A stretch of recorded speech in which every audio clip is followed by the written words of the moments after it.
So this is the 10th year of ThrillerFest. Yes. How does it feel?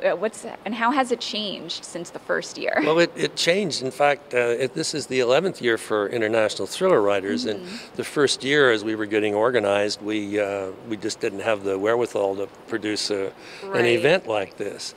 The organization began in Toronto in 2004 at another conference known as BoucherCon.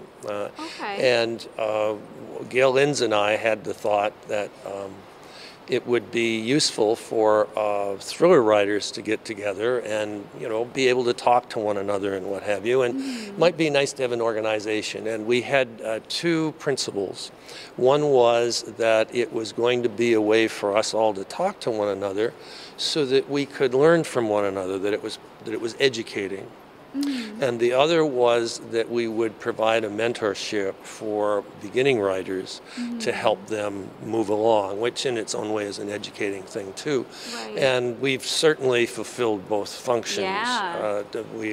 Our Craft Fest session is ending. It was yesterday and today, and noted authors of experience and skill with teaching have been helping beginning writers to learn their craft and how to navigate themselves in the industry. And when I started, there was nothing like this. So I envy the folks coming behind me for having opportunities that I really had to struggle to find.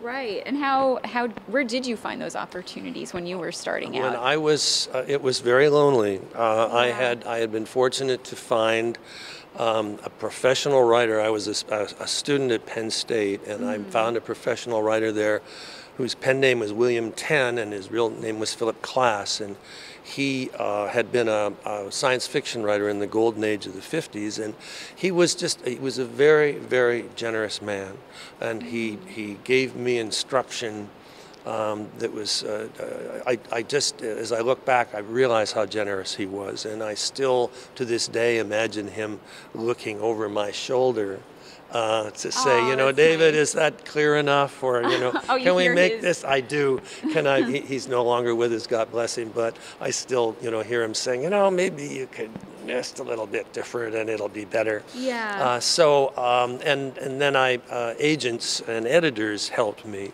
But it wasn't until the 90s that this kind of conference, and even then it's rare at this level of sophistication, that this kind of conference began to be available to writers. And it is the gateway to having a career.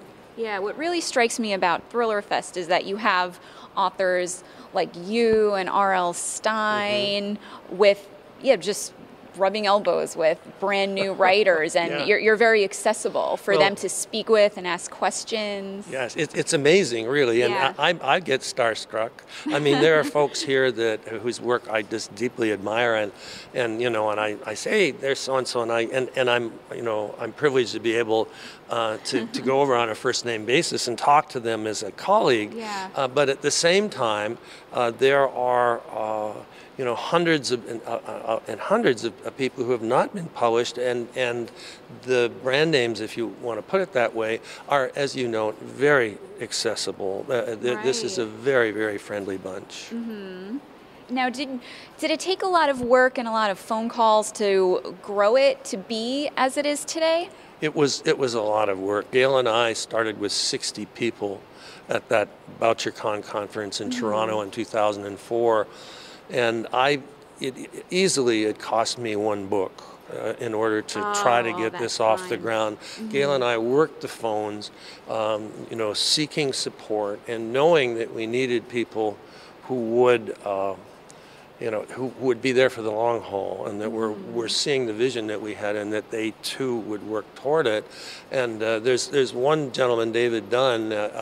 He doesn't come to the conferences anymore, but he was a beginning writer at that time. He was an attorney, and really we probably couldn't have managed if he hadn't donated the services of his office and his staff. And to this day, we use his offices to do that. I mean, he is really an example of somebody who just stepped forward and really made it possible for us to continue. Oh, that's nice.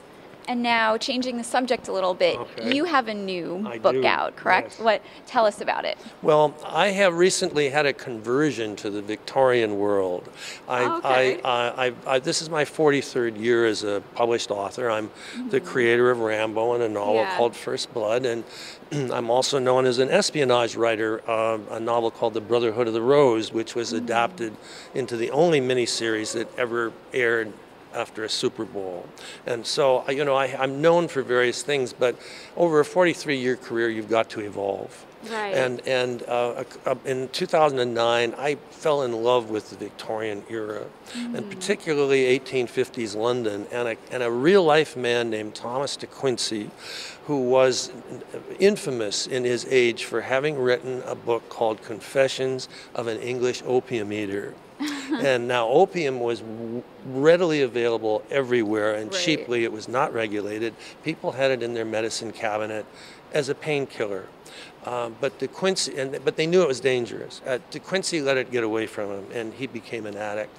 And he, because of his opium dreams, began to think, I love to quote this, that the human mind is composed of chasms and sunless abysses, layer upon layer, in which there are secret chambers where alien natures can hide undetected.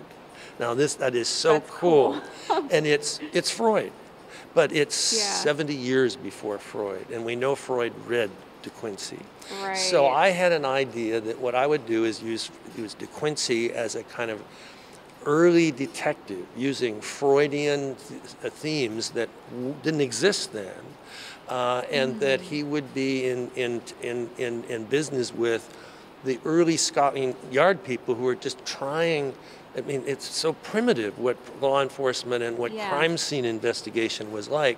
So it's as if you were going back to the start of what modern police departments are like, and they think they're doing good with plaster casts for footprints, and he's talking to them about the sunless abysses in the human mind, and they don't know what on earth he's talking about. So I've done two of these books. One is called Murder as a Fine Art, and the other is called Inspector of the Dead. That's the newest one. And for the big risk I took, switching from contemporary American subjects, the books have won awards, and they've been really, really well received. So it's exciting to know that even at a late stage in one's career, you can still have an adventure. Right, and you could still evolve. Yeah, exactly.